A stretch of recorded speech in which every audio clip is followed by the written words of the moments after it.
Hello good morning बच्चों। आज हम जो टॉपिक देखने जा रहे हैं उसका नाम है डेफिनेट इंटीग्रल।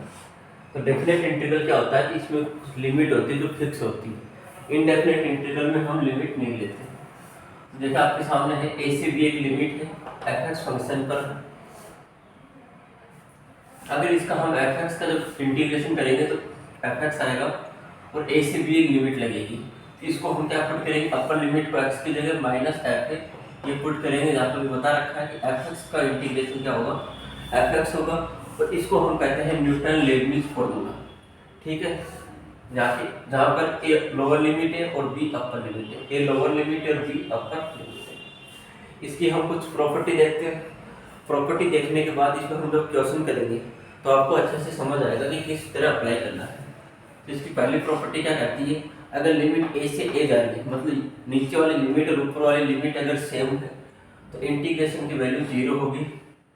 आपने को सोल्व करने की भी जरूरत नहीं। जैसे कोई भी क्वेश्चन है 3 से 3 लिमिट जा रही है, आपको कुछ भी हो तो इसको आप सोल्व करेंगे ना तो इसका इंटीग्रेशन डायरेक्ट 0 आ जाएगा। जब हम क्वेश्चन करेंगे सभी पर एक एक और क्लियर होगा। आप इस कॉन्सेप्ट समझ लीजिए। अगर ए से बी लिमिट जा रही है और आप लिमिट को चेंज कर देते हैं, मतलब अपर लिमिट को लोअर बना देते हैं और लोअर लिमिट को अपर लिमिट बनाएंगे तो बाहर कौन सा साइन आ जाएगा, माइनस का। ये सेकंड पॉइंट हुआ। थर्ड पॉइंट क्या कर रहा है कि ए से बी इंटीग्रेशन किया हमने, अगर उसके बीच में कोई सी पॉइंट ले लें, ए से सी गए और सी से बी जा रहे हैं, लेकिन वो सी पॉइंट ए और बी के बीच में ही होना चाहिए, तब हम ये रूल लगा सकते हैं। ये वेरी इंपॉर्टेंट है, काफ़ी काम आएगा ये। अगर आप लिमिट 0 से ए जा रहे हैं और इंटीग्रेशन कर रहे हैं तो आप इन दोनों को प्लस करके इस x में से माइनस कर दीजिए। 0 प्लस ए को प्लस किया और माइनस x कर दिया। फिफ्थ रूल यही है, ए से बी लिमिट है तो ए और बी को प्लस करो और उसमें जो फंक्शन है उसमें से इसको क्या कर दो, फंक्शन को माइनस कर दो लिमिट के सम से। ये फिफ्थ पॉइंट हुआ जो एग्जाम के अकॉर्डिंग इम्पोर्टेंट है। एनडीए का एग्जाम ले लो, एनडीए का एग्जाम ले लो, या आपके RPSC second grade first grade कोई भी एग्जाम ले लो, सीएसआर नेट ले लो, बहुत इंपॉर्टेंट है। स्कूल में तो और भी ज़्यादा है। ये तीनों इंपॉर्टेंट है। अगर 0 से 2 लिमिट है तो 0 से ए एफ एक्स, 0 से ए और इन दोनों का सम करके माइनस कर देंगे। 7 पॉइंट क्या कह रहा है, 0 से 2 लिमिट रखी। अगर ये लिमिट इंटीग्रेशन करने पर ट्वाइस बाहर आ जाएगा 0 से एफ एक्स डी एक्स। ये कब होगा, जब जो हमने फंक्शन लिया है ना ऊपर 0 से ए गया फिर 0 से ए दोनों को प्लस करके माइनस।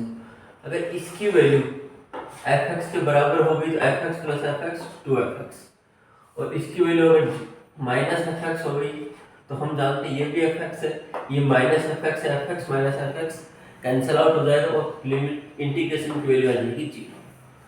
8वां पॉइंट है, माइनस ए से ए आपने लिमिट रखी, वो 0 से ए जा रही है, ट्वाइस बाहर आता है। ट्वाइस बाहर कैसे हुआ, अगर फंक्शन इवन फंक्शन होगा तो 2 बाहर आ जाएगा, ओड फंक्शन होगा तो इंटीग्रेशन की वैल्यू 0 आएगी। इवन फंक्शन चेक करने के लिए जो भी फंक्शन दे रखा हो वो माइनस रखेंगे तो यह प्लस बन।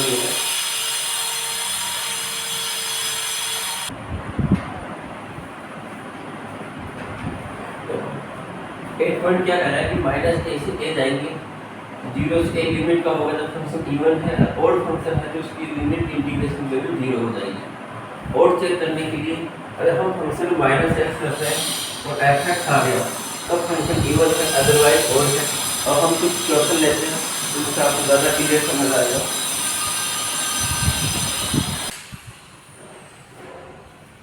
देखिए हम उस पर एक क्वेश्चन लेते हैं, -π/4 से π/4 लिमिट दे रखी, sin स्क्वायर x dx का इंटीग्रेशन करना है।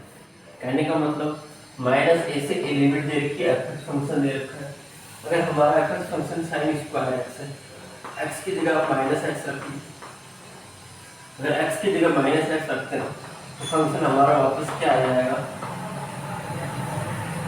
sin स्क्वायर x वापस आ। इसका मतलब फंक्शन कैसा है, इवन है। अगर ये फंक्शन इवन है तो इसका इंटीग्रेशन क्या होगा, 0 से π/4, यहाँ पर आ जाएगा 2 और एफ एक्स कितना है हमारा sin स्क्वायर x dx। इसका हम इंटीग्रेशन करते हैं 2 0 से 4 साइन स्क्वायर एक्स क्या लिख सकते हैं हम जानते हैं कि cos 2x equal 1 minus 2 sine square x by 2 होता है। अगर यहाँ से हम वैल्यू निकालें साइन स्क्वायर एक्स की तो हमारी वैल्यू कितनी आ रही है 2 cos 2x और इसको लेके आएंगे 1 माइनस cos 2x। ये हमारे नीचे आ गया 2, ये हमारी वैल्यू आ रही है sine square x.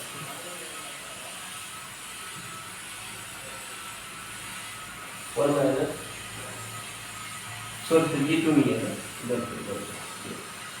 1 minus 2 sine square x. तो यहाँ से साइन स्क्वायर एक्स की वैल्यू निकालेंगे, दिया आएगा। अभी वैल्यू हम पुट कर देते हैं, तो देखो 1 माइनस cos 2x बाई 2, इसका हम करेंगे इंटीग्रेशन। तो 2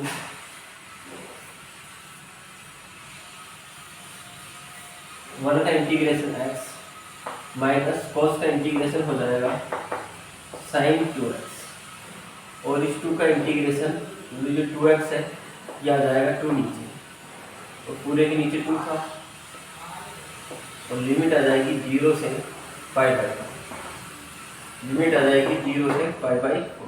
इसको हम अब कर लेंगे 100। तो आप जानते हैं ये 2 से ये 2 कैंसिल, लिमिट रख देते हैं pi by 4 minus sine 2 pi by 4 और नीचे आ गया माइनस x की जगह 0 रखेंगे 0 माइनस साइन 2 0 नीचे 2, इसकी वैल्यू आ गई पाई बाई 4, कैंसिल हो गई 2 साइन पाई बाई 2 की वैल्यू 1, तो 1 हाफ माइनस 0 और ये भी हो गया 0। तो हमारा जो फाइनल आंसर निकल के आएगा जैसे आंसर लेने का 2 पाई माइनस, या आप चाहें तो इसको यहाँ भी छोड़ सकते हैं, इसकी जरूरत नहीं है, आप यहाँ भी छोड़ सकते हैं इसको कि पाई बाई 4 माइनस 1। आपको आया समझ?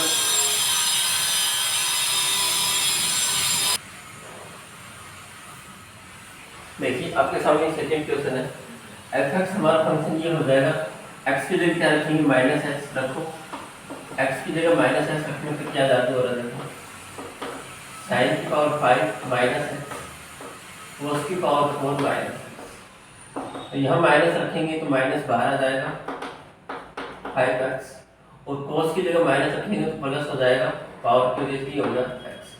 तो हम देख रहे हैं ये फंक्शन वापस कौन सा है f(x) है और बाहर क्या आ रहा है माइनस आ रहा है। इसका मतलब फंक्शन माइनस से मतलब माइनस बाहर आ जाए, इसका मतलब फंक्शन हमारा ऐसा ओड है, तो इसके इंटीग्रेशन की जो वैल्यू है वो हो जाएगी 3। इस प्रकार इन क्वेश्चनों को हम सॉल्व करेंगे। आया समझ?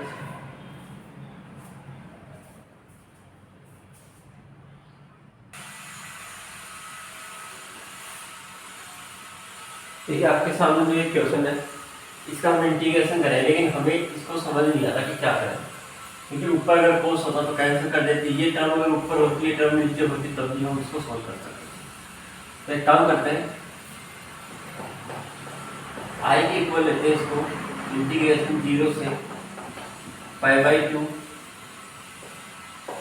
साइन की पावर 4x, नीचे कितना आ रहा है साइन 4x प्लस कोस की पावर 4x dx।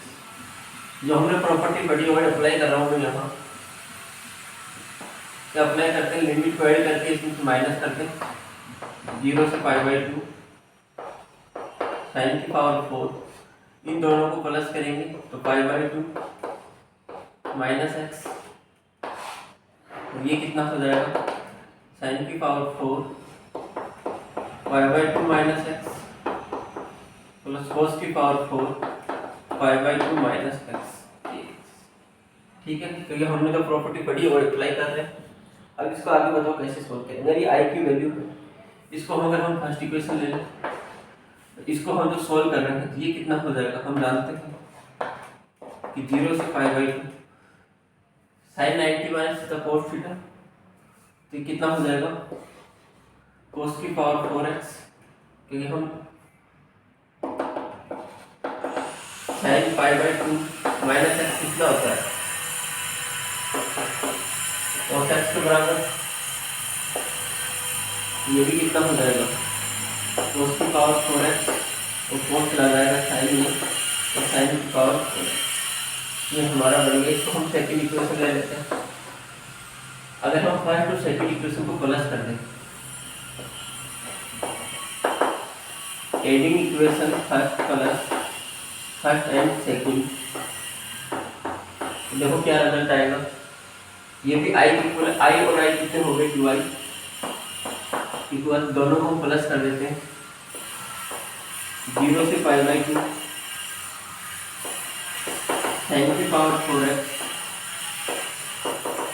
साइन की पावर 4x प्लस cos की power 4x dx plus integration 0 से पाई बाई 2 cos की पावर 4x, cos की पावर 4x प्लस साइन की पावर 4x।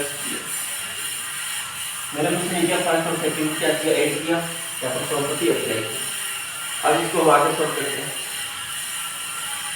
अभी हम प्लस करेंगे ना, तो हम डायरेक्ट ही प्लस कर सकते हैं यहाँ, इसकी जरूरत भी नहीं थी, लेकिन नीचे का डेट सेम है, सब कुछ इंटीग्रेशन सब कुछ सेम है। तो कितना चेंज हो जाएगा वो देखिए आप। इसको हम लिख सकते हैं यहाँ पर 2i इक्वल 0 से पाई बाई 2, नीचे कितना आ रहा है, साइन की पावर 4x, cos की पावर 4x, और ऊपर प्लस करेंगे साइन की पावर 4x प्लस cos की पावर 4x dx। कैंसल, 0 से पाई बाई 2 1 dx। इसका इंटीग्रेशन हो जाएगा x, लिमिट 0 से पाई बाई 2, तो लिमिट रखेंगे तो हमारे पास आएगा पाई बाई 2 माइनस 0, आंसर आ गया पाई बाई 2। ये किसके इक्वल आ रहा है, 2 बाई, तो आई हमारा किसके इक्वल आ जाएगा, 2 को नीचे ले लीजिए, पाई बाई 4। तो ये हमारा फाइनल आंसर है। आपको समझ आएगी, आप बस बताइए। इस प्रकार हम क्वेश्चन प्रॉपर्टी अप्लाई करेंगे क्वेश्चन